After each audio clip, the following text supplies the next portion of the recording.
everybody to an all-new episode of On My Sports.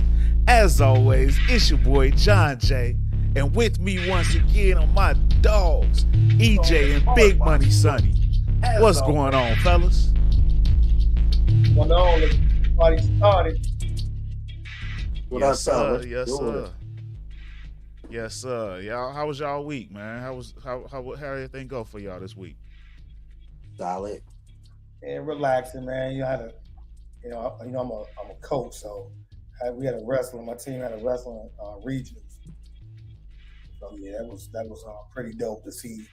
I had two first-year wrestlers. We kind of rebuilding program. Our program shut down.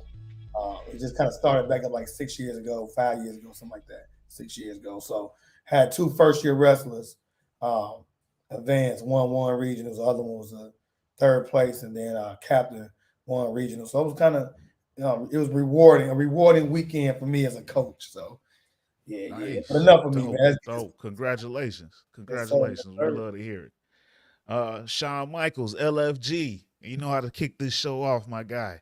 How you doing this week? What up, Sean? Man, y'all, we just gonna go ahead and get into the skinnier things. This NBA second half has officially kicked off, and we had some nice matchups so far. Mm-hmm. So I'm gonna ask you guys, what are you guys looking for the second half of the season? What kind of storylines are you guys following? I'm gonna start off with you, EJ. I'm looking to see if the young guns, the young boys, right, the Minnesota Timberwolves, are they a legit contender? Like, is this for real what we're seeing? Minnesota and Oklahoma City, right? I know they're sitting the top of the Western Conference right now, right? But when those vets like the defending champs, the Nuggets, or if the Lakers make a nice run, right? Can they beat those teams in a 7-game series? Right. So that's what I'm looking for. I didn't forget about the Sacramento Kings, but I'm looking specifically for, because I'm gonna be honest with you, the Timberwolves and the Thunder look like the real deal. It looks like those two teams could very well be in the Western Conference Finals. But then you got the Dallas Mavericks as well. So can Dallas, can those two teams beat the Dallas in a 7-game series? Can they beat the Clippers, which is a veteran team? They had health issues, but when the Clippers are clicking, they looking like they can be the favorites despite the standings. So Clippers, can't forget about a LeBron-led Lakers, LeBron and AD-led Lakers. Denver, defending champions. Dallas, those four teams. Can the Thunder and Timberwolves, can they beat them in a 7-game series? That's what I'm looking for. Yeah, I'm riding with you on that. I like the sound of that. Big Money, how about you? For me, it's the Boston Celtics. Can you get to the finals and this time close the deal? They've been rolling all year. We seen this in 2022. They got there. They was up 2-1 even, and then completely wet the bed. All I'm looking for is the Celtics. Can you get back to the finals, and can you close the deal no matter who you playing? Yeah, definitely a lot of questions with the Celtics. They're primed for a championship run this year with the additions that they made. So definitely a big storyline to watch. And Shawn Michaels, he say, can Doc get the Bucks rolling? I'm with you. That's a big question of mine. Yeah. So far they've come out strong after the All-Star break. Dame is playing some good ball. He's starting to be a little bit more aggressive. So I'm with you on that. Can they make a run for the top spot in the East? Or is Boston's lead too far ahead right now? Bucks are about 8.5 back out of first place. Only a game behind the second-seeded Cavs, though, who also have been on a run. I'm curious to see, can the Cavs keep it going? Does Donovan Mitchell put his name in the MVP race? A lot of questions over there. You guys think Cleveland's a legit contender? Are the Cleveland Cavaliers the Eastern Conference version of, like I said earlier, the Oklahoma City Thunder, the Minnesota Timberwolves? Like, do you put them in that caliber, or do you think that at the end of the day, when the playoffs start, it's gonna be the Bucks and Celtics in the Eastern Conference Finals? I mean, I'm inclined to still think it's Celtics and the Bucks are the front runners, but I'd be a fool not to acknowledge how much more impressive Cleveland is being of late. I didn't see a run like this coming, and they definitely finished the first half strong. If they can maintain it going in, they got a lot of athletic bigs on their team. A nice mix of shooters with Mitchell and Garland. A young athletic team like that, they can make some noise. But I'd be lying if I said that I picked them as one of my favorites. I don't see them overtaking the Bucks in the series, who has even more size. Um, but they're impressive. The Knicks have been good. Um, I think the Sixers they're in trouble, and depending on what happens with Embiid, but it might be over with for them. They might continue to slip. But I think for me, the bigger questions are out west. I'm with you on the Minnesota and the OKC. I was a big fan of both of those teams rolling into the season, and the thing I like about them is their size for both teams, especially Minnesota. Right now, they're about the best defensive team in the league, and I think that's gonna bode well come playoff time. When it gets to a 7 game series, it's gonna be hard to grind it out against a team that big that plays that good a defense. And then Anthony Um, Edwards, man, like I know people. I know people gonna say, EJ, you tripping, but Anthony Edwards deserves to be a top 5 MVP candidate. And then they got defensive, like their defense is off the chain, right? Very impressive, big play. But at the end of the day, they go on the back of Anthony Edwards, and I believe like 1-on-1, I don't think no one in the league stopping your boy. Nobody stopping Edwards. Like he got the mid range game. Of course, he can go dunk on you, go left, go right, uh, ISO crazy. He hit the three. I mean, and then I love the fact that in big money situations, he ready to. Anthony Edwards like, man, give me the ball. Can't nobody stop me. Who go? Come on, stop me. All right, and he's that killer also instinct. shown a high basketball IQ because he knows when to dish it off. He demand a double team. Man, look, he's shown the ability that look, I'll make the right play, I'll make the right basketball play too, but don't get it twisted. He's cut from that cloth of that 2 guard cloth of like to me, he got a little, I don't know, like I could see him going on the Dwayne Wade like run. When Dwayne Wade, that run, when everybody was like, uh-oh, yeah, he that dude where he can rival Kobe, right? And I see that in Anthony Edwards. So uh, that's something else I'm looking forward to seeing. Does he have another level that he's going to go to advance to the Western Conference Finals? Yeah, and shout out to Shawn Michaels. He said the Mavs can beat any team out west. Watch, Luka and Kyrie are gonna be lethal. Oh yeah, I agree. As long as they both can stay healthy together, they're a problem for everybody. Right now, they're in the play-in at the 8 spot, but they're only a game behind the 6 seed, so they can Mm. definitely make a run at this thing. defensive. Um, They have too many defensive lapses though. So they do. that's the I like the game. move to bring in what was it, Gafford they added during the trade Yeah, deadline. yeah. I like that in addition to the young kid, Derek PJ Lively, Washington. PJ Washington. Yeah. Um, so I think they kind of just they got to find their footing because they don't really have much of any experience on the floor together. But if they can get it in this second half, and I'm with you, Shawn Michaels, that's something a big one to watch for.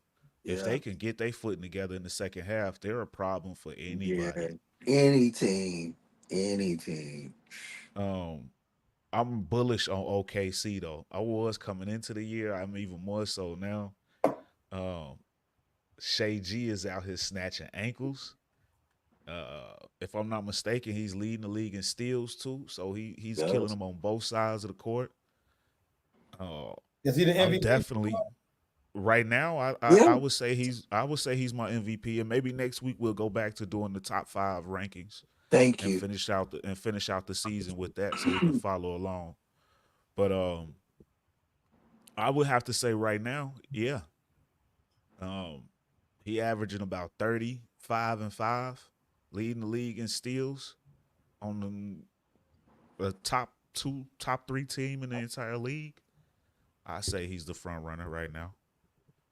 Yeah. As much as I would love to give it to Tatum, give it to our American-born guy because we keep losing this award to the foreign-born guys right now. But I think he's doing more on his team. And then He's Jokic doing again, more on man. his team. It's hard to argue that Jokic don't deserve it. Right. It is for real. Yeah, it is. It is. It's gonna always be Short, hard to argue against Jokic. Yeah. It is. I think if the Mavs can get back up in the top half of things, and they only a game and a half out of the 5th spot, if they can get back up there, then you got to put Luka in it. Luka's really having the best season of all, but well, at least statistically, but it's not turned around into enough wins for the Mavs team so far. But Luka's averaging like what 35, 8 and 9 or some crazy numbers like that. Luka's Yeah. having a ridiculous season. Yeah. Better than Jokic to me. But obviously Jokic is doing more to help his team win, so he gonna get the nod ahead of him. But if they could make a run, definitely got to watch out for him for that. But the Clippers is another storyline. EJ, I know you were real bullish on the Clippers last time we talked about them. Yep. My boys, the Clippers. Yeah. Can they make a run for the top spot? They only 3 games out of first. The top 4 teams in the West are only separated by 3 games. So can the Young Bucks hold off the vets? Right. Hey, I would love to that's see gonna an be one to see. LA. I would love to see an LA Boston finals, but the Clippers instead of the Lakers. The Clippers and the Celtics in the final. That'd be crazy. Oh my Yeah, God. that would be fire. I think that's the one that EJ mentioned specifically. Mhm. Um, I yeah, mean, that would be. because look now, Kawhi Leonard is the X factor because again, like he's another one where you know what, I kind of take something back. Let me backtrack a little bit. Do I think that let's say you got a Clippers second round of the playoffs, right?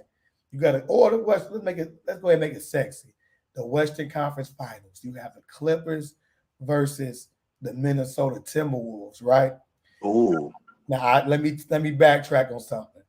Do I think Anthony Edwards is going to get off and put up 27, 28, between 24 and 28 a game in that series? He could. But when it comes to big money situations, right? I think Kawhi Leonard does have the ability to check him, to stop him in isolated big money situations. And Kawhi, there's nobody stopping Kawhi. When Kawhi want to get to the basket, that mid range is crazy. He's strong as an ox. So, Would you put Kawhi on Cat in that situation Kawhi on Cat.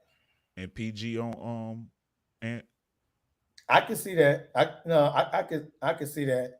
The reason because if you put Kawhi on Ant, I think Cat going crazy.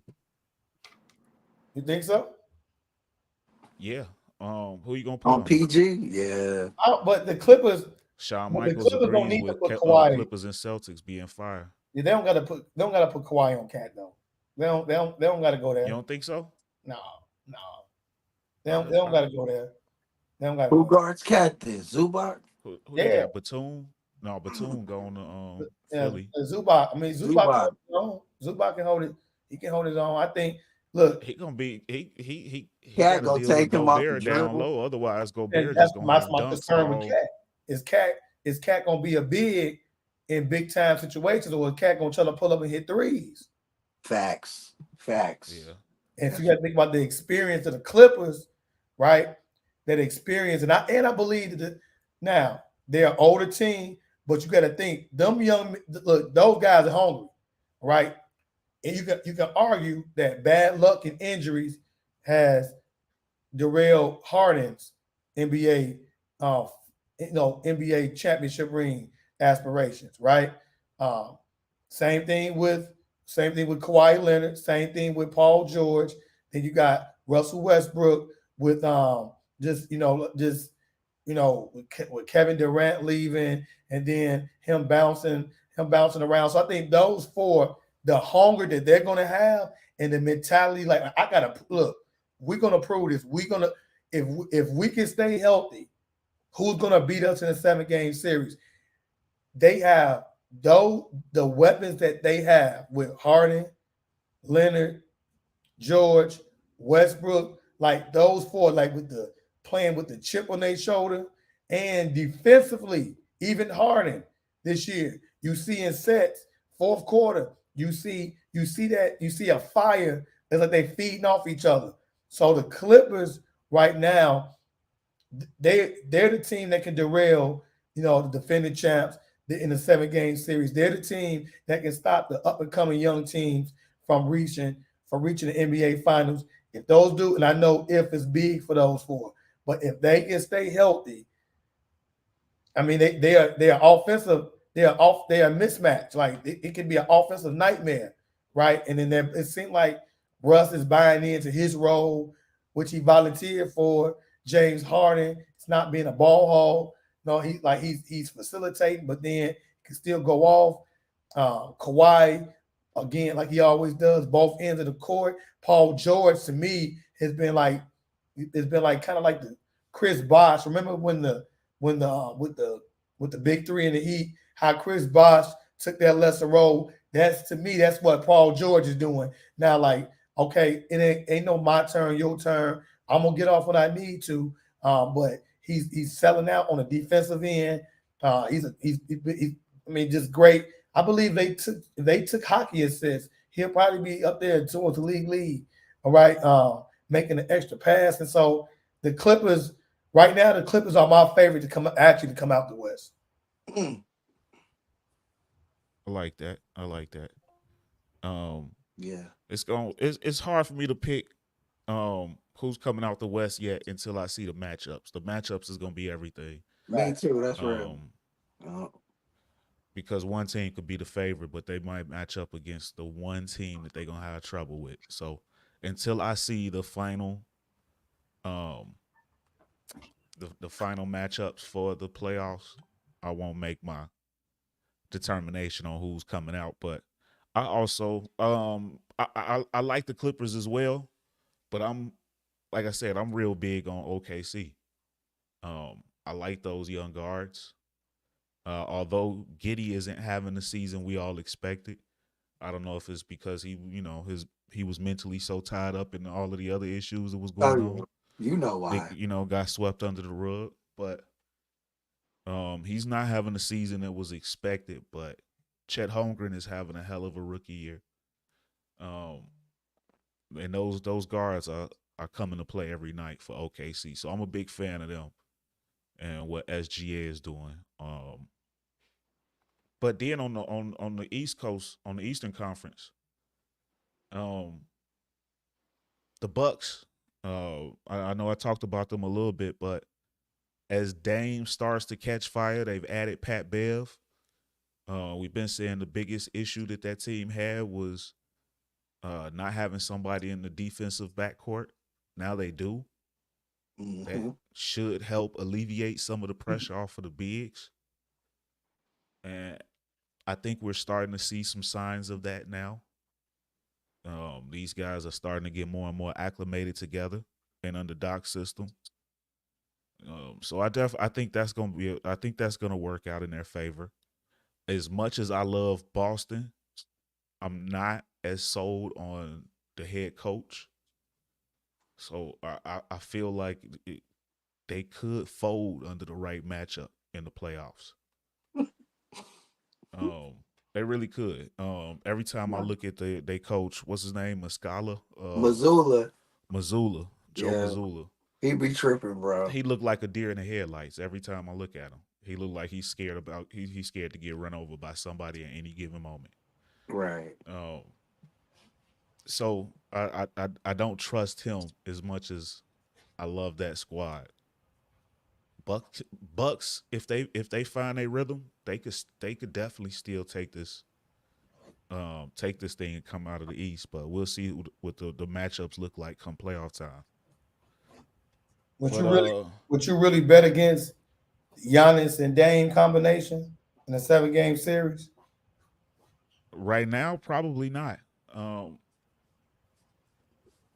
Yeah, no probably big money not. if they're fan of Boston. That's tough. Against Boston, I'm a fan of Boston too. I love what they did I think bringing Boston in Jrue Holiday, and I love what they did bringing in Jrue Holiday and Kristaps Porzingis. I don't trust they coach. I don't trust they coach, and when it gets down to it, I'm not the biggest Doc fan, but I think I take Doc over him. Wow. And like you said, Doc, that combination of Dame and Giannis, that's. But Doc got a lot to prove as a coach to getting the job done as well when it matters.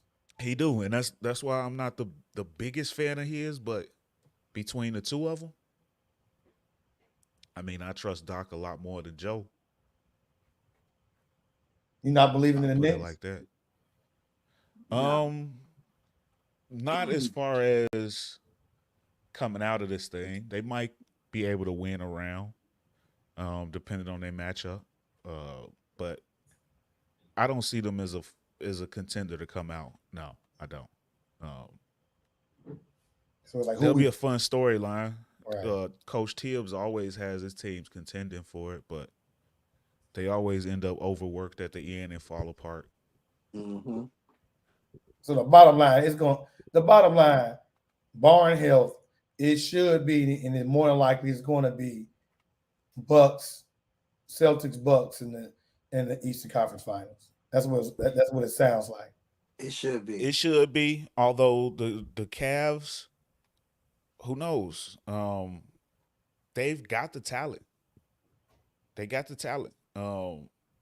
Jared Allen and Donovan Mitchell, Darius Garland. What's the kid out of USC? The other big for them, they've got talent on that roster. Oh, Mobley. Yeah. Evan Mobley. Yeah. They could get it done. They still got LeVert. They got Karis LeVert still, I believe. Yeah. They got y'all see that game tonight? Roster to compete. Y'all see that Mavs and Cavs game tonight? 119, 121. It was a banger. Yeah. Nice. And the Pacers, Halliburton is back. His minutes are slowly starting to increase. I want to see if they can get their footing together. They could be a sleeper team. If they can gel at the right moment, as well as the Miami Heat. What happens? What happens in the second round if Milwaukee plays Indiana? Milwaukee wins. Indiana don't have no defense right now. That's a bad matchup for Milwaukee. But they could give Milwaukee problems. Yeah, they can't give Milwaukee problems. It is. Playoffs. Yeah. I don't trust Halliburton, and you know how I feel about Halliburton. But you don't trust him? Nah. I'm asking you. You say it's gonna be a bad matchup. You saying it's a bad? No, it's a bad matchup for Milwaukee. The games that I saw Milwaukee play Indiana spanked them real nice, and it was weird to me. It was Dame. You know what I'm saying? They exploited that Dame don't play defense thing, and I wonder what would happen. That's why I posed the question. Like, what happens in the second round? I think that'll be a fun series. Yeah. I think that'll be so fun. I'm here for it. I want to. Could they pull off the upset? Well, I'll tell you what. I would say Milwaukee is definitely. They can push them. If not, they can push them. They could. I could see them pulling off an upset. Yeah, that's a bad Like I matchup. say, they gotta find their way in the second half of the season, and I'm definitely gonna be Yeah. watching to see if they can. But I Yeah. definitely really want to see how Halliburton and Siakam can gel together. I mean, they I are mean, that poor. could make or break everything. They Right. are out of five. They faced the Pacers. Pacers the Bucks have squared off 5 times. So look, I'm ready for boxing talk. Come on, squared off. But Right. out of the 5 times, the Pacers won 142, 130. They won one that was on January 3rd, the 9th, November Yeah. 9th. They won 126, 124. The first they won January 1st, 122, 113, and then they Mm. won 128, 119 in the semifinals of the play-in tournament. The Bucks won See what I'm saying? 213, 140, 126. So one thing we know we're going to see a lot of is a lot of scoring. All right. Right. Yeah, A it's lot of scoring. fast paced. And Yeah, I It's watched fast those paced. games, bro. They was getting them, and I was like, "Damn, is this their bad matchup?" That's why I asked it. Like, it's a I legit feel good about Phoenix, but if the Phoenix runs into Dallas, they might lose first round. That's crazy. wait, who will Yeah, lose? Phoenix. it all depends on the matchup. Yeah, it's like the matchup, like JJ was saying. Like, I feel like every team got that bad matchup. It's something about Phoenix and Dallas to where Dallas just seems like as of late they've had their number. And I pick Phoenix to come out of the West, but if they see Dallas in round 1 or 2, they going to fuck home straight up. It's crazy, man. So that's Yeah, why I was and thinking I think like, I would probably have trust Dallas more in that matchup. right. So I was thinking like you guys were saying Celtics Bucks, but I was thinking like, what if the Bucks run into the Indiana. Pacers? Yeah, that's crazy, man. And like I said about the Celtics can pose a lot of problems for the Cavs. They can pose Yeah, a lot of problems for the Celtics, I think. they could, bro. Yeah, they That young, might they not be that's long. not a good matchup It's for them. not, bro. Yeah, they deep, and that's the thing. The Celtics ain't that deep, for real. Yeah. Yeah. That's the problem. They got good size starting the game, but Yeah, they don't have a whole lot of depth. yeah, They they gave don't. that up to get these guys. So It's gonna be nice. I can't wait, bro. yeah, it ain't no runaway on either side. Even Yeah, though the Celtics have the biggest lead right now, record wise, nobody sees them as a runaway when this thing is all said and done. I wish When he Embiid gets never got hurt. What would have happened? same here, because he was on his way to another MVP season. Where, Yeah, definitely can't wait to get him back. And I would like to see how he plays in that lineup with this added Buddy Hield. mm, Do you all Um, Go do ahead. you all think like this is good another part of a good segue, right? But do you all think that the NBA is too high scoring? I Like we loved want it. more Yeah, like I a don't little think less so. scoring, more I defensive mean, I battles know in the us playoff. old school purists probably, miss us definitely still miss some of the defensive games, but I missed the the scoring is details. fun, man. It's Yeah, We saw the league going this route um, for quite some time. for A real. lot of the rules have been made to increase scoring, and they trying to sell the game worldwide. So people love scoring. People love to watch highlights. So that's this is a clickbait world that we live in, and the more highlights, the more clicks, the more the NBA is going up, and they are going up numbers wise. So it's working. People are steady watching it.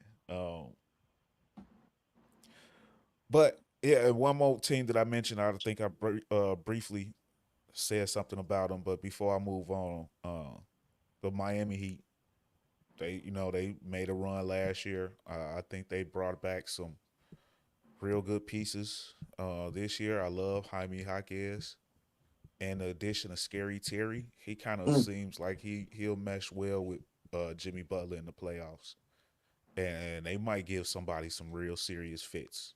hell yeah. But moving along, Steve Kerr. Steve Kerr just got him another bag. He just signed a 2-year extension for an additional 35 million, Man, making him so he's got the highest paid average, the highest per year average for any coach ever in the NBA. It's a Um, lifetime achievement. It's a it lifetime. is a lifetime achievement. I agree. I think it's deserved because of the resume, well now. because of where what he's done. You can't take that away. He'll forever be at least a 4-time champ. So Well, that's cool and all, but we're gonna see how the highest paid coach in the NBA. We're gonna see what kind of adjustments he can make to give life to the Golden State Warriors because Golden State, if they make the playoffs, do you think I can see them being one and done? Yeah. yeah, yeah, they're not scaring nobody right now. I'm Right now they said, think about this right now, the Western Conference play in as it stands today. Now it's still tight, it can still move around back and forth, but right now it is Sacramento, Dallas, Golden State, and the Lakers for the play in. Woo. How insane is that? All That's 4 of those teams should be in the top half of this thing. I That's mean, crazy. Let me say that again.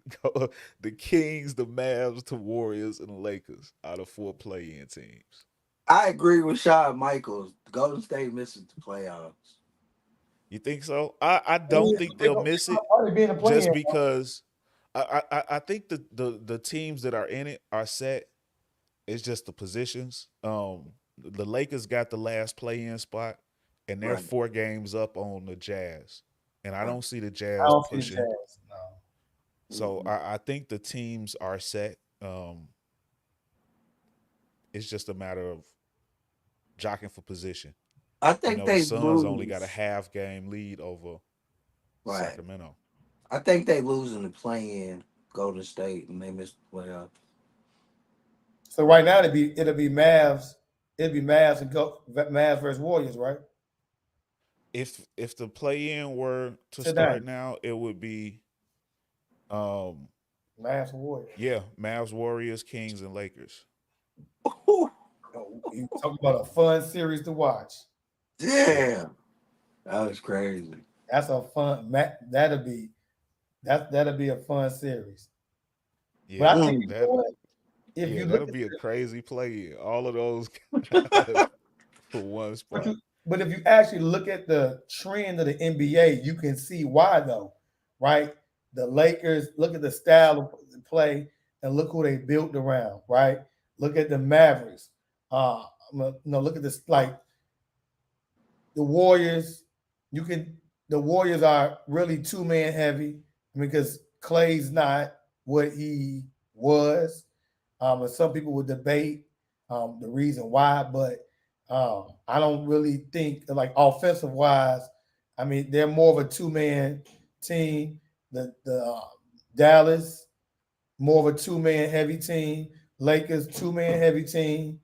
Um, so I think we see I think we see a trend there. Why you see like the Pelicans are more well round. I mean, as far as like how efficient they are offensively in context of sharing the ball, right? And when it matters in money time. All right. So I even the Clippers, right? I just think they're not relying on 2 people to carry the load in money time like that. So I think that's probably a big reason why you see the standings the way they are. I mean, the Thunder played great team ball. The Nuggets played great team ball. All right, so it's not necessarily relying. It's more. I think you see more of a system with some of those teams at top than at the bottom. But like I said, I can see. I don't know. I mean, we can see a scenario where the Kings win the play in. Yeah, Yeah. yeah, I Hell could see yeah. them beating the Lakers. Yep. I don't think that would be a huge shock at all. Not at I all. will say, out of the top 6 teams, the one that I'm least sold on, and I still like this team, but Pelicans. just when it comes to the experience, and over the last few years, they kind of seem to have tailed off down the stretch. Yes, the Pelicans. Um, I think that's a good team. I like Zion, although his unwillingness to rebound scares me. I don't like the fact that his rebound numbers are so low. But I really like that team a lot. I like Bi. He is a killer. But I think that if there's any team that can slip a little bit and cause one of those play-in teams to rise up, I think it's them. Can you see? Can Um, you see the Kings? Can you see the Kings snatching a top 6 seed? I can see the Kings or the Mavs. Like we said, if the Mavs can stay healthy, they can make a run and get that. Hell In yeah. fact, in fact they should. If they can if they can remain healthy this second half, they should be the teams to get that spot. And you know we haven't talked about the Kings as much as like man, Sabonis the year he's having, man, is Yeah, that's just how good the West is. that Like West is stacked. The West is deep. That's legit. The 10th seed Lakers are 10 games behind the first seed. Where you Mm. look in the East, when you look on the East, the 10th seed Atlanta Hawks are 6 games behind 500 and 20 games back of the number one seed. Damn. Like it's so top heavy out east, but out west, it's top to bottom. Like it doesn't let up. Yeah. So that's definitely something to watch for. That West can go either way. That's why I'm gonna keep saying it. Till I'm blue in the face. It's all gonna be about the matchups. You can't look at it right now and say, "Oh, such and such is running away with it." Wait till they go up against the one team they ain't prepared for. Um, yeah, but Is it a matter moving of on. being prepared, or just a matter of someday it's just some teams that just got your number? A little bit of both. But yeah, some teams just got your number. Like just hypothetically, Minnesota, I think looks good in a lot of these series, but they run up against Denver in the conference finals. Who you gonna pick? Mm. That's honestly, that's You more than honestly likely tough. picking Denver. You more than likely picking Denver. Right. Um, Yeah. But man, it could go either way, but the picks are gonna go for Denver. nah, for real. Um, Yeah, The yeah. consensus gonna go in I Denver. like Minnesota a lot, and they can surprise and they can make a finals run. They definitely can. Bro, I But gotta say, you was right about OKC and Minnesota at the beginning of the year. I was looking at you crazy, like what? You was right, bro. yeah, Minnesota been knocking at the door for the last couple years. So I could see that fire burning up in them. And Cat was injured for most of the year last year, so I figured they was gonna have something to prove. And OKC, I was just in love with their depth. Yeah, they, They were already a piece or two away from being a legit playoff team. And when you added in Chet Holmgren, I just knew that was a difference maker.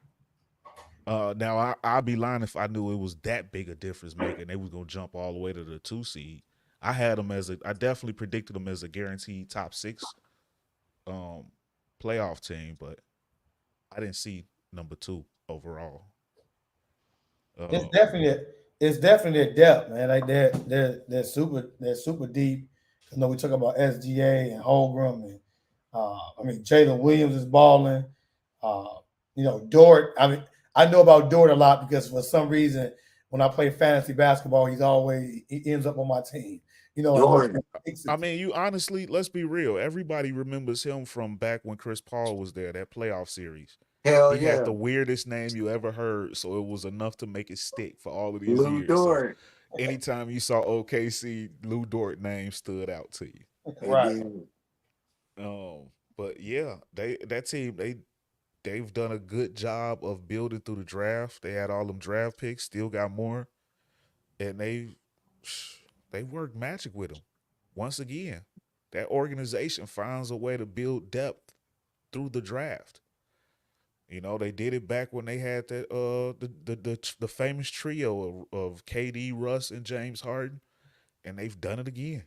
Man, is it good for the NBA? You think, like, do you think the NBA needs to see Oklahoma or Minnesota, or if the Kings can make a run and upset, have a upset? Like, do you think it's good for the NBA to see one of those teams advance to the NBA Finals, or at least in the Western Conference Finals? If you have a Kings versus Thunder, or Thunder Yeah, no, versus I know what you Timberwolves. mean. That's tough, because of the market.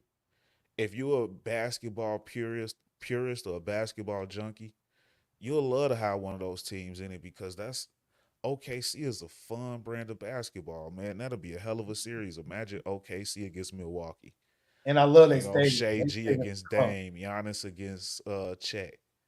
But I feel you, like the bigger names are gonna bring all of the stars and the cameras out, you know. Um Everybody wants a LA out there. Denver Really? isn't You think still? You think that luster is still there? the bright lights, not necessarily the Lakers. It could be the Clippers. I'm talking Yeah, about the city.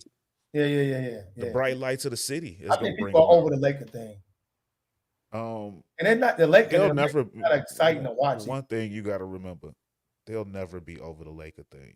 There's Hell no. always gonna be love for the Lakers to be the top spot. That's Hollywood. Even though they share a building, the Lakers are Hollywood. No doubt. It just is what it is. Bro, and I lived out there. It You don't think it's The LeBron? Clippers gotta win a chip for the city to even believe in them. The city does not believe in them, bro. It's crazy. I think it's good for the NBA to see. I think it okay. At least the Western Conference Finals, to have one of these up and coming teams to be in the Western Conference Finals and have a legit shot.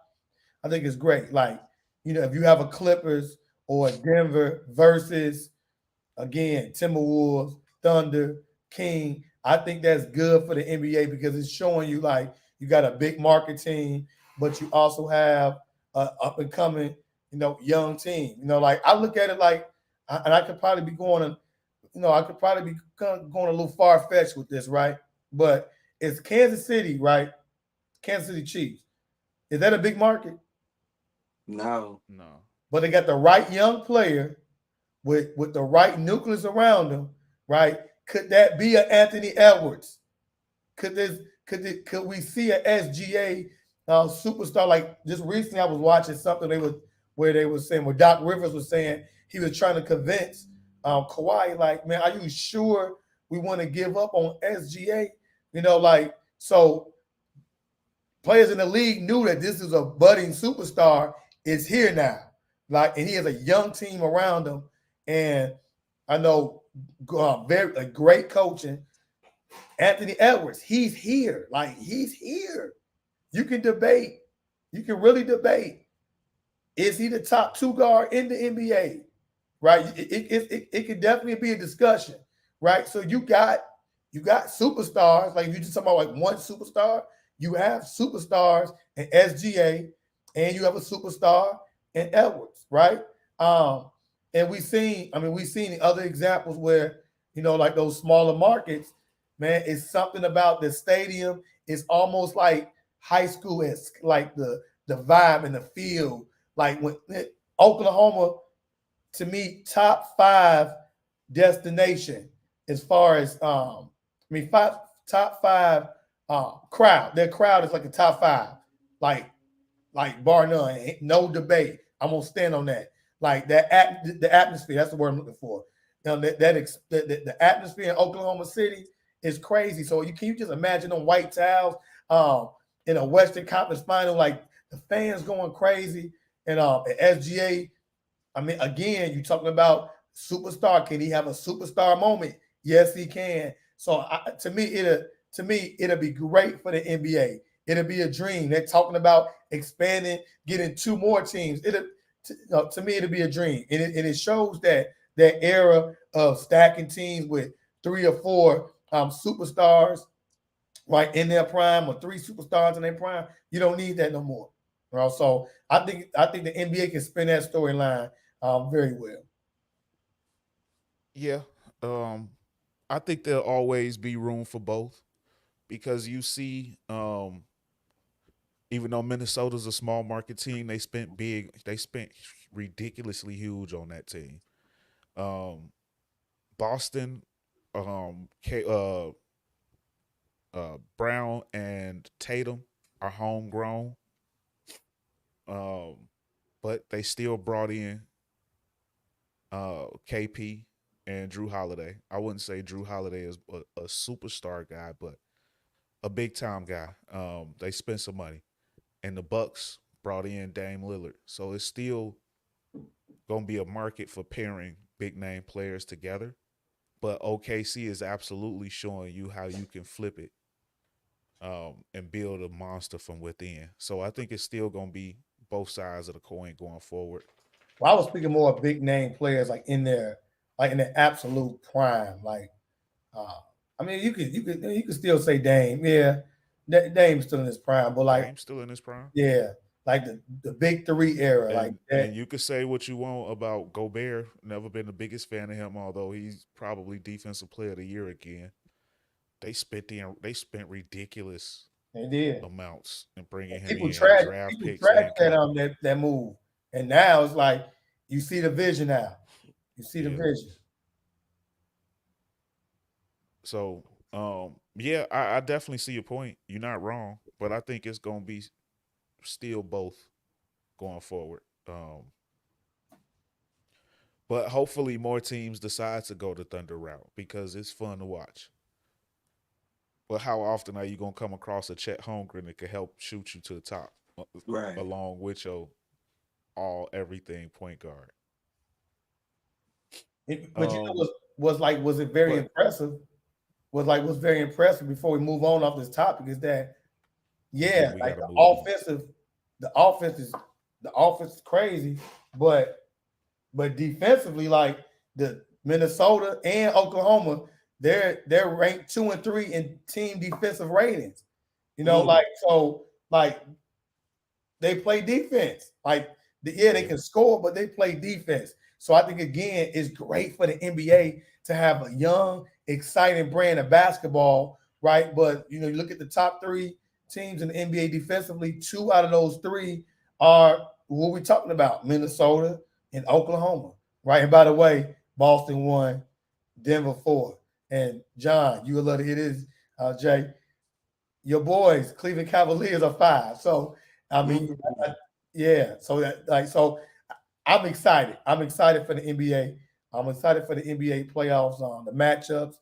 It's gonna be fun to see the matchups. But again, I just love to see Oklahoma or Minnesota push through. Although my heart, yeah, you know, I, no man, to see yeah. I know Kawhi. you want that clip show, and Yeah, man. I want to that's see the Russ major win market. one, That's man. the major Or market that could PT get win that. one.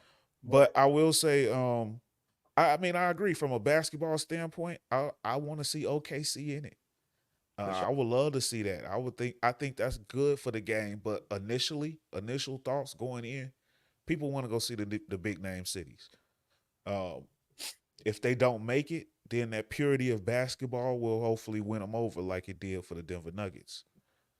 Uh, And but and Milwaukee when they won it. yeah, Because they're yeah. not a big market. No, they're not a big market, but I think Giannis had become a big name, a big enough player that it attracted people. That's the thing too. You got to get a superstar, a star player that people really want to see there. Um, SGA could be that guy. Or Anthony. SG could be that guy, especially if he gets an MVP. Yeah. So, but moving along, we got to move along. I know we could talk about the NBA like crazy, but I got a feeling we're gonna be talking a lot of NBA for the rest of the second half. Oh yeah, yeah. But moving along, the NFL salary cap increased. It Let's go. hit a record $255.4 million per team. A cap that's a increase of 30.6 million. This is the largest increase from year to year since 1994 when the cap was first set. Mm. Big money. They dropping big money bags over there. Big money. I'm gonna go to you since this is kind of geared towards your team. Do you think that Taylor Swift and the Swifties had an influence on boosting this NFL cap number? Absolutely. Absolutely. And I love it because a lot of teams are in trouble with the salary cap. Everybody gets an extra 30 something. Yeah, I can't wait, bro. Come back soon, NFL. Come back soon. It's gonna Yeah. be Um, interesting. Now I believe I read somewhere along the lines that some of this was due to deferred money from the COVID year pushed back Yep. to this year. Yep. Right. So that's the real culprit. But And the then the media. Swifty includes couldn't have hurt. But it was also a media New media increase deal, in media new revenue. media deal. Yeah. But I like the story. I like the idea of the Swifty influence. So I'm a rock with it. It Me definitely too. didn't hurt. Nah, I It didn't hurt definitely at didn't all. hurt. All the Taylor Swift coverage definitely helped the hype. Yeah, it But did. shout out to the NFL, man. The product is constantly going up. And talk of the NFL world right now, the main talk since the Super Bowl is over with, and now the NFL scouting combine is here. It's Justin Fields, Caleb Williams. Justin Mm. Fields, Caleb Williams. Mm. Who It's a hot topic in is Chicago. who is gonna end up being the starting quarterback in Chicago? Man, Big Money, I'm gonna go back to you on this one. It's a two-party question for both of you guys. Okay. But who do you think the Bears are gonna go with? And if your answer is any different than the second one, who should the Bears go with? And why? Man, yesterday I thought they were gonna stick with Justin. Today, after seeing Ryan Poles, I was like, they going Caleb, which is a mistake. And Why? I don't think I don't think he fits there. You know what I'm saying? I think in my mind, everything in order to be successful in the NFL, you gotta go somewhere where you fit. And I don't know. I don't believe in the coaching staff or none of that over there in regards to developing a quarterback. So I think they should just stay with Justin. They got a couple years invested in him. I know they don't think he's probably worth the little 60 million, but that's the market. So I just feel like they're making a mistake, bro. So you don't believe that they'll be able to help develop Justin anymore either then? Nah. What I feel like is they could be better than they were last year as long as they fill the roster and fill the holes and everything. They're like they get going at the end when it don't matter. But I keep seeing something in them. If they could just stick to the program, stick to the script. Flus had the defense clicking a little bit. They got a new OC. Let Justin cook a little bit. You're Man, I just feel like it's a mistake to give up on him, bro. And we don't know if Caleb is really that guy. And he could be really that guy. I just don't know if he'll be that guy over there. But it seems like they want him. And it seems like that's what they're going to do. So it's just weird. But I love it, bro. I can't wait to see what they do. I hope they keep Justin, but I don't think they're going to keep him. But who knows, man? I don't really know, bro. I just think it's awesome. They could go from basement to first place, or they could hit on dude. Dude could really be that. Like they could get rid of Justin, look like geniuses, or they can look stupid as hell. It's so intriguing, bro. It's crazy, like, but it's hard to mess it up. When I was really analyzing the situation, like, you really can't mess it up. Like, what if they get rid of him and they hit on dude and they got something, but then what if they pass on him, get Marvin Harrison, and then everything takes off, and then they realize, like, look, we got to get rid of Flus and get somebody real in here, and then they back to the 85 Bears. Like, it's crazy, bro. I'm not worried about the 49ers, not worried about the Chiefs. Those is my teams. I'm really focused on this Bears team. I want to see what's going to happen because I feel like they're right there, bro. They can either mess it up or they could be the Detroit Lions next year. It's crazy. Like, I'm so invested in this. I can't, man. I wish it could go down tomorrow. It's crazy. I really do. EJ, The most important thing for me is they fumbled on the coach. Like, I just don't understand how that dude is still there. Like, I just don't get it. That's not my team. I'm just like, Harbaugh was out there, Belichick was out there, and this is the guy you stuck with, and you want to bring in Caleb with this guy. Yeah, I don't know, but I mean, it's what they get paid for. They know more than we do. I just can't wait to see how it plays out for him, bro. And really, I want to see what you got to say because this is your team. You're invested. You know more than I do. I can't wait to see what you say about it. As soon as I seen polls today, I thought about you. I was like, I wonder what, bro. Just like when I walked in your house and your dad was like, "Hey, what's up with Trey Lance?" I couldn't wait to see you today because I want to know what you think's gonna happen. Legit, what's gonna happen, bro? well, we're gonna get into that in a minute. But EJ, EJ, I'm gonna go to you with this one. Same question. What do you think they should do, and what do you think they will do, and what do you think they should do, and why? All right. I'm on the fence with what they're going to do because I think that Ryan Poles is very good at hiding his hand. All right. Mhm. If you listen to the interview today, Ryan Poles appears to be a gentleman who is very calculated and strategic with his words and the timing of his words, right? So if you look at if you just look at excerpts of what he said today out of context, you will say, "Oh, they're definitely trading him," right? Um, but I definitely is giving the vibe that he's definitely fishing for a deal. To me, is the vibe of if we get a deal that we cannot refuse, like then we're prepared to trade Justin Fields, right, and keep the number one pick. If we get a deal for Fields where we cannot refuse, where we can potentially draft Caleb Williams one, and then turn around with and be in the top five, have another pick where we can get a good receiver, right? Because some teams are made like Pittsburgh, New England, right? Well, I would say more so Pittsburgh and definitely Pittsburgh was another team I was thinking about too.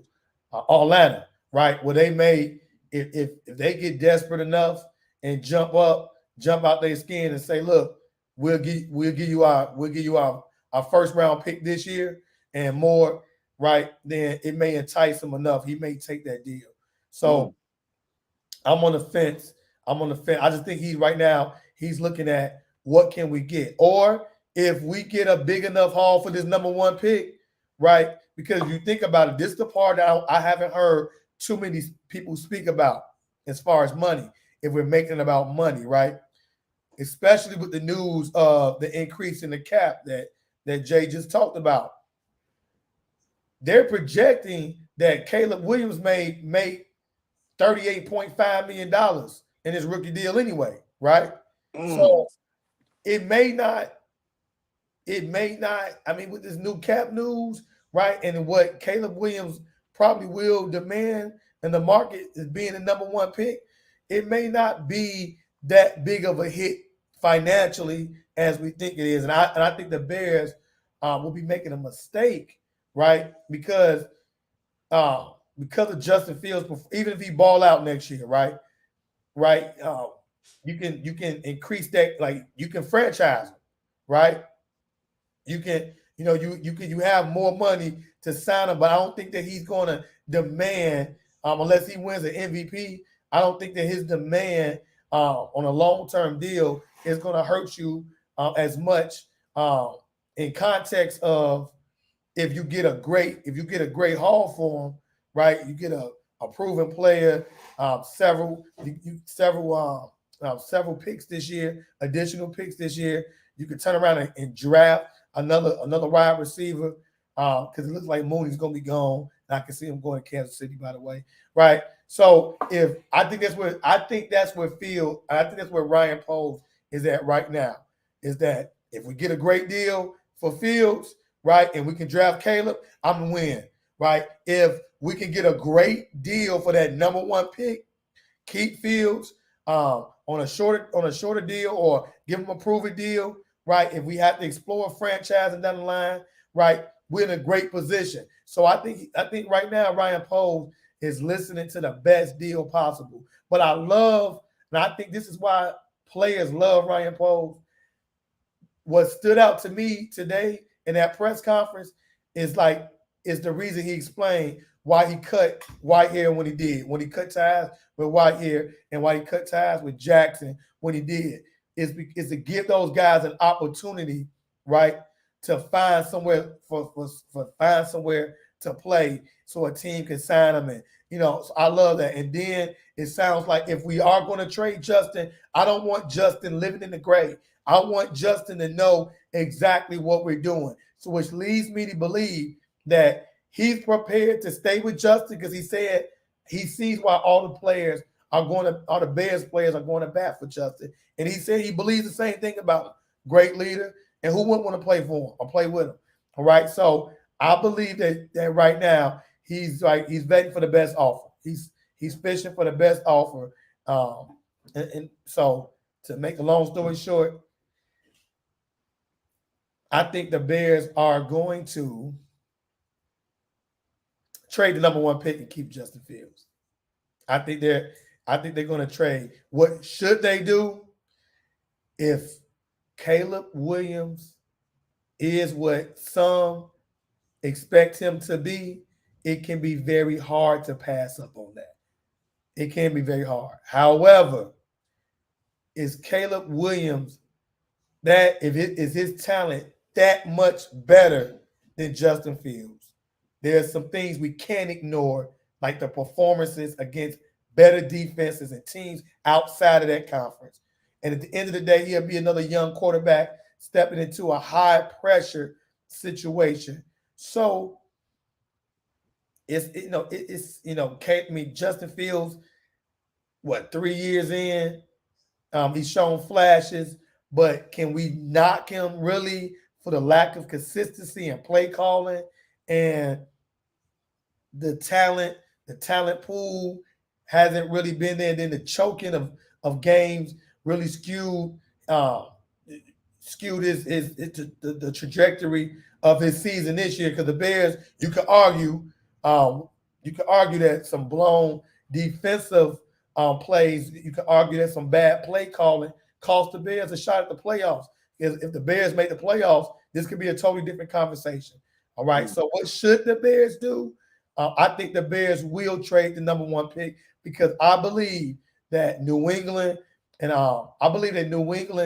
Washington will offer something more than what Atlanta or what Pittsburgh can offer the Bears for Fields. I believe that Washington, especially Washington, is going to offer the Bears a player, that their pick, and I believe they're going to make it sweet to get Caleb Williams. So I believe that the Bears will trade the number 1 pick. What should they do, in my opinion?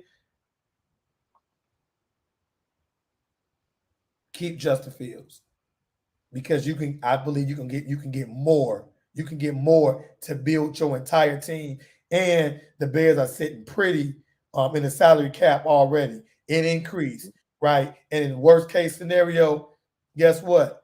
You can have a better roster and be in a position again this time next year to potentially look at another quarterback in the draft, or you just never know. There may be a quarterback, maybe Buffalo, maybe the Chargers, maybe they want to go in a different direction depending on how their seasons turn out. And you can have a big name quarterback, right? A big arm quarterback on a team that needs a change of scenery, and the Bears will have crazy draft capital to make a move like that happen for a quarterback, established quarterback in their late 20s, with a lot of years left, with a better all around offensive weaponry around him. So yeah, that's my answer.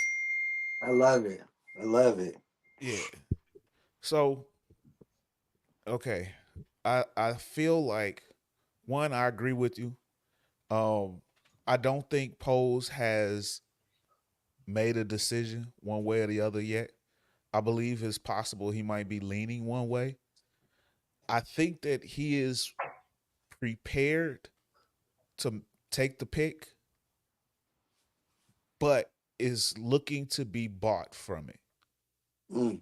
You feel me? Like, um, I think Like unpack that some more. Like break it down some more, I Jay. think that he likes Caleb Williams. I feel like he is prepared to take the pick and draft the quarterback. But I feel that he is also, if you look at the way he's speaking in the media, he's selling the pick as well, trying to see what he can get for it. I believe that he can still be bought from the pick. Um, so if you ask me right now what they're gonna do, I believe they're planned. They're planning on taking the pick as long as everything goes well, but they can still be sold. They can be bought off of the pick. If Washington, and I believe that Washington is gonna have hella pressure from their new bosses breathing down their neck about trying to make a deal happen. So if Washington came with a deal with like some of the stuff I've seen thrown out with for the number 2 pick, both of the second round picks, 36 and 40, Mm. How with can you another pass on? first next year, How can you pass on that? You that's can't. gonna be hard to pass on. You That'll can't be hard pass. to pass on. You can't Um, pass on it. I saw the Peter King report. He mentioned something along the same lines. Ryan Poles also said in the media today that for him to move, it'll have to be another haul akin to what they got last year, something that can really make their franchise move forward. So I believe all of that was selling. All of that was negotiating in the public eye, in the media. He's a chess master at this. So, like I said, I feel like he's prepared to take the player, but if you can sell me on it, come on, run it up. Let's talk. I also believe that there is an expectation of a 2 and a 4, maybe a 2 and a 3 for Justin. If he were to get an offer for a first for Justin, he's taking it. Yeah. Yeah. You got to look at Yep. that too. If somebody offers him a first for Justin, I think he's taking it. I can see Atlanta or Because now you Pittsburgh can doing get your quarterback and have 2 additional first round picks. And what you mentioned earlier about the salary cap and the money difference between the two quarterbacks, you're not entirely wrong. The first year, the rookie quarterback would actually be a little bit higher than it. what Justin would get, but the option year is where things would change drastically. Mm. Um, so although they flush with cap right now, they still would have to put together their contracts, knowing whether or not they're gonna have Justice ballooned contract next year. Um, so that would definitely pay a factor. Uh, that would definitely be a huge factor in what they do in free agency because they gon' even though they got right now it's rumored to have 80 plus million top 3 in cap space, they're not Mhm. gonna spend nowhere near that. because they got to think about DJ Moore. His contract is coming up in about another year. If you do bring back Justin, you got to account for his jump and increase next year. You got to leave some money Now, left over for that. And if you start negotiating on a new contract, you got to be prepared for that. Um, Now, what I would do, and I said I'm gonna paint both pictures, so I am gonna do that. But what I would personally do if it were me, I would be looking to move from the pick. I think you could get a lot more from the pick value wise than you can from a Justin trade. I like Justin enough to continue to build around him. We didn't fall out of the playoff race to the last week of the season. You preach continuity by bringing back Eberflus, and unlike Big Money Sonny, I'm not totally against it. I did like the idea um, the players love him. of Harbaugh, but I like Flus as well. I see a lot of similarities to the Lovie Smith era when it comes to Flus.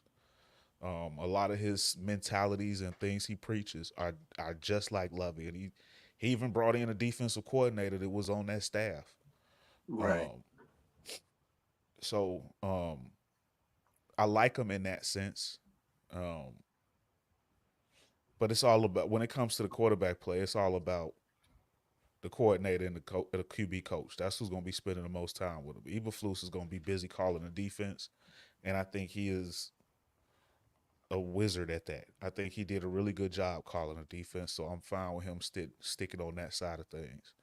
But the real test is going to be this Shane Waldron guy. How good can he develop quarterbacks? I like the work that he did with Geno Smith. He made him a factor again. So I would like the potential of him working with Justin. You can potentially put Justin with all kinds of weapons and fix the offensive line. You could do a lot. And then you could save money by drafting players. And building through the draft is always the more ideal way to do it in the long run anyway. Yep. But as far as arguments for Caleb Williams, if you feel that now these guys they've been scouting for years. You've seen all of the tape. They know who they're getting. I think they mainly just want to meet the guy and know who he is as a man. But they know what they're getting, so they know if they like him or not. But if you feel that this guy can win you games, and when I say win you games, one of the biggest knocks on Justin, aside from his processing time, is he kind of fell flat in the 2-minute drill of a lot of games. So if you feel that Justin can win you, if you feel that Caleb can win you these games that Justin kind of fell flat in, then you got to pull the trigger. You got to pull the trigger, and if you can get at minimum a second round pick for Justin, you still have enough assets to build your team. You can spend more of your money in free agency because you don't have the balloon quarterback contract coming up. And you still have that number 9 pick that you can still find him a legit weapon with, whether it be a Rome Odunze or a Brock Bowers, or you could trade it back and get even more picks. So Sonny mentioned it in early on that there's kind of no wrong decision here. It's a win-win both ways. You could really change the outlook of your team. But me personally, I think the way to go is to keep Justin and trade the picks because you can just get stupid value. Imagine getting a combination of Marvin Harrison and Rome Odunze or Brock Bowers. Like, you can really go crazy. If you want to build around Justin, you can give Justin the best assortment of weapons the league has seen. So that's the route I would go. And you can still have more picks going forward for next year. If you can get another first round out of Washington, that means you'll have 2 1s next year along with 2 2s because you still got the 2 from Carolina for next year. Mm. So you would have all kind of draft capital. And if you weren't sure on Justin by that point, you could still move up and go get a Shedeur Sanders and bring him into a completely stocked cupboard. Man. Man, we So already on that time already, huh? yeah, Mhm. I'm just saying, if it comes to that, you still got to kind of look ahead if this is the decision you want to make, because um, you could pick up you could pick up his option now, but you still got to think about paying him next year. So if it comes to it, if you go another year and you're still not ready to pay him, you built yourself enough assets where it's still just as easy to replace him. The pressure is going to be this. Ryan Poles, I think this is the decision that he's going to come down to at the end of the day, because he know he can get with Atlanta. I believe with Atlanta and Pittsburgh, if he wanted to trade Justin, he has partners out there to trade. I think he has to make at the end of the day when he lay down, I'm tying my job to Caleb or Justin. Which one? Because the scrutiny that he is going to receive if Caleb Williams gets gets uh I gets believe he gonna get traded to scrutiny Washington, regardless. I don't think there's a move that he can make that's gonna avoid that from one side or the other. If he well, roll with Justin, the Caleb people gonna be like, "Oh, look, you should have went with Caleb. If Justin doesn't do it and Caleb outshines Justin, that's your job." And if you go on the other side, "Oh, you should have stuck with Justin. I told you Caleb wasn't gonna be it's nothing. more That's pressure your job." because of what we've seen, like what you pointed out.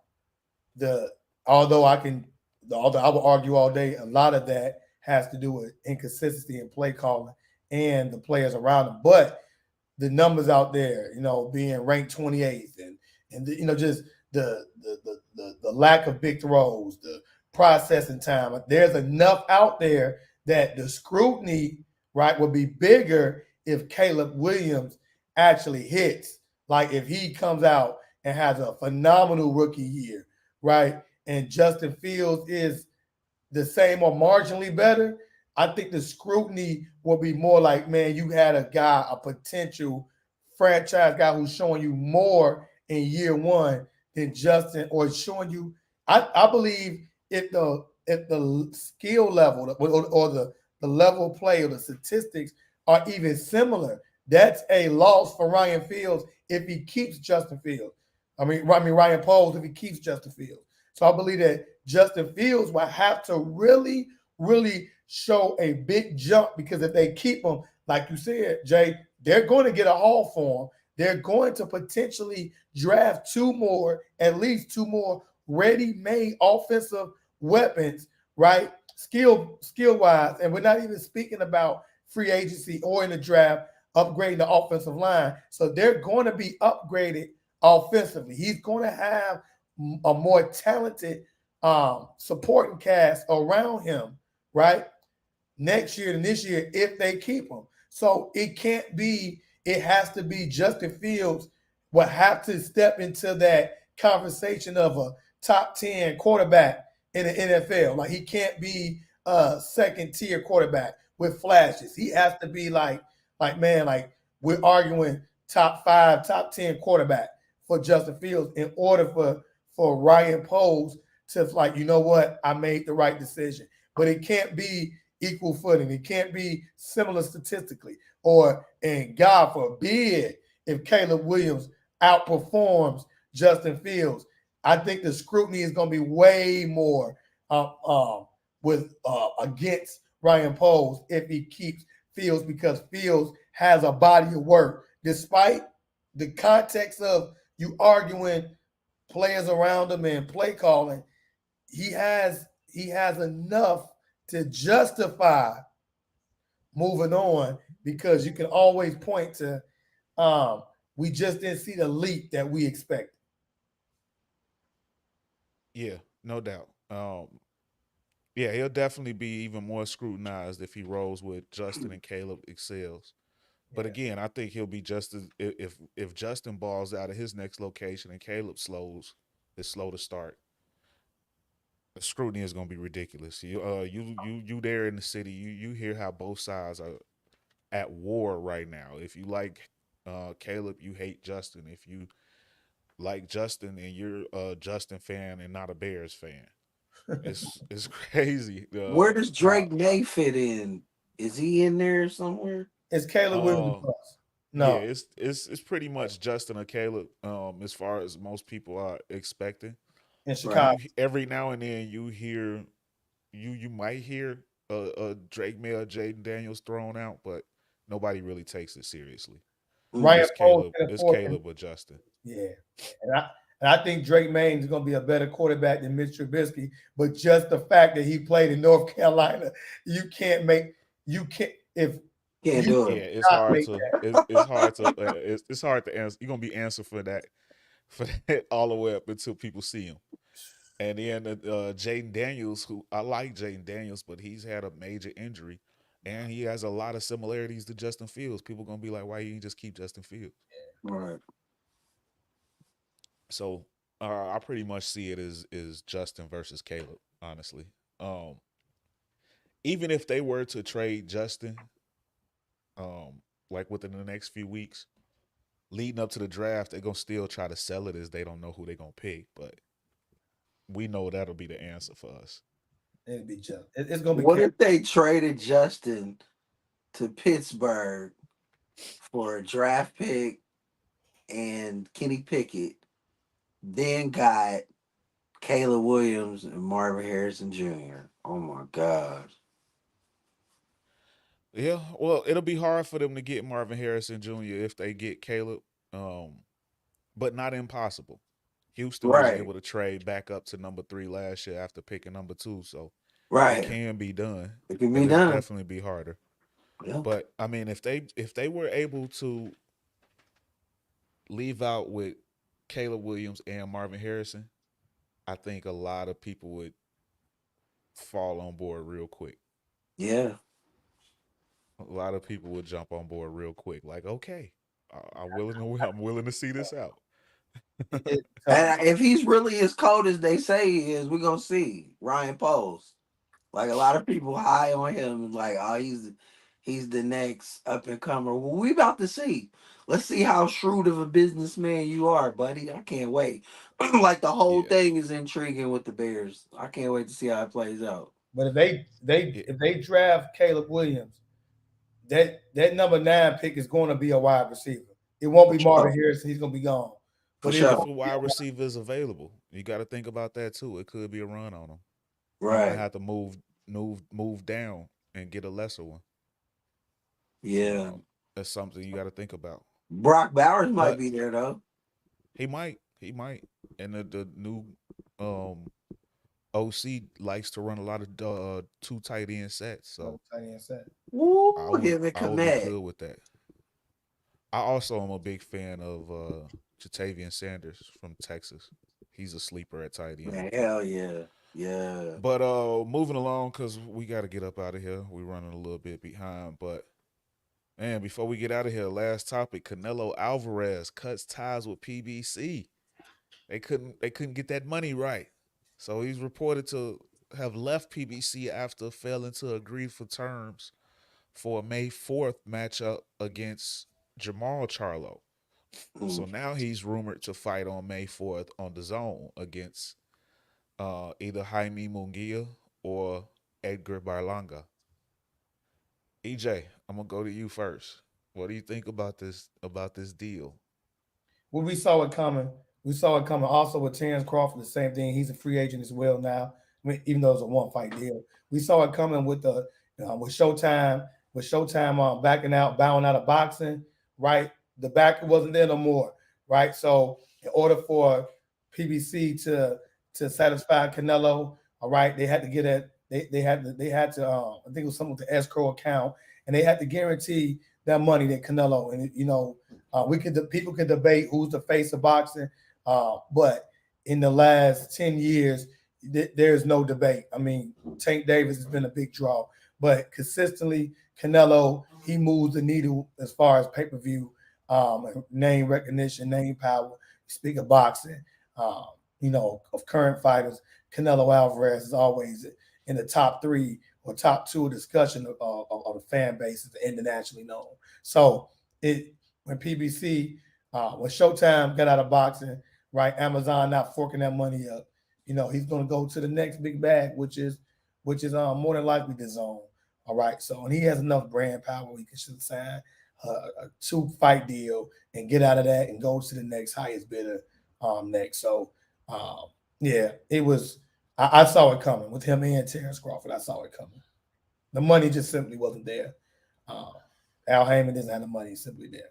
And then with the whole Benavidez, that was, to me, that was like a pretty much sticking a fork in it, right? When they allegedly offered $5 million for the Benavidez fight. I'm like, yeah, it's over with. Yeah. How about you, Big Money? What you thought? You have any thoughts on that deal? Yeah, I agree with EJ, man. PBC been broke. We knew that. It's just completely killed the deal to fight Benavidez, and I think that's what Canelo wanted all along. He does not want to fight the Mexican Monster for anything. I don't know if we're gonna get the Bud fight, but I hope we do. But yeah, Canelo's looking like a duck right now. I lost a little respect for him. Yeah. We definitely wanted to see him fight. At least, we wanted to see him get that Benavidez fight. I mean, I'm not mad at him for leaving PBC. PBC can't guarantee the money, and that's what it's all about in the end. You got to take care of your business. But we wanted to see him fight Benavidez. Like, that's, to me, the biggest threat to his run, and he seems to know it too. Especially with the potential targets now of Munguia or Berlanga. So hey, and shout out to Shawn Michaels. He say quack quack Canelo. Yeah. I understand it. I understand the move to move on from the PBC all day. Yeah, on the money side, you gotta get the money. If you can't pay me, then there's nothing. I gotta go. But you can still, even going with the zone or anywhere else, you can still do business with them and make that, you can still make that David Benavidez fight happen. So I think him not announcing Eddie Hearn will bring that paper. Yeah. Man. Benavidez not being, I can understand not the May fight, but the September fight, and both on Mexican holidays. I mean, it'll be come on, it'll be a phenomenal fight. There's rumors that he can potentially want to cash out on these 2 fights right here, and then fight Benavidez in 2025. But I'm not buying it. I think Canelo needs to make that fight happen, and hopefully we can talk about this more next week. But I also believe that when he said that he has really nothing, it's a lose-lose situation fighting Bud, I think he kind of admitted that Bivol showed the blueprint of how to beat him, and Bud has the skill set to do so. And then them saying he lost to a smaller guy, or he beat a smaller guy, I think it's more so, I think he knows that Bud has the blueprint to beat him. And hearing news out of the Bud camp from watching it on social media that he's sparring light heavyweights or super middleweights and punishing them. And this has been confirmed by multiple boxers. Like, he's punishing guys at 168. He's bulked up. I just think that it's more so Canelo like, man, let me go ahead and secure these other 2 fights out. So hopefully we talk about this more next week, man. But yeah, I'm a fan of Canelo, but man, give my boy, it should have been Bud in May, and Benavidez in May. If he gets past that, Bud in September, because he was going to offer Errol Spence to fight. He had no problem fighting Errol Spence. And he even said he'll fight him at 160. And then Bud dominated Spence, but you can't give Bud the fight. And you can arguably say now that Bud's the bigger fighter. He's the bigger brand. He's the bigger name right now in boxing than Spence. Yeah, come on, Canelo. Come on. I'm a fan, but I'm going to be objective. It's looking like you don't want the smoke with Bud, and definitely don't want it with Benavidez. That's what it's looking like. So come on, prove us wrong. Prove us wrong. Prove us wrong, Canelo. Prove us wrong. Please prove us wrong. And I think we'll leave it on that note. Prove us wrong, Canelo. So, ladies and gentlemen, get at us in the comments. I love to hear your thoughts on any one of these subjects we touched over today. And as always, ladies and gentlemen, from us here at On My Sports, we appreciate y'all. We love y'all. Bye. And And we out. We'll catch you Deuces. next week. Deuces. Peace.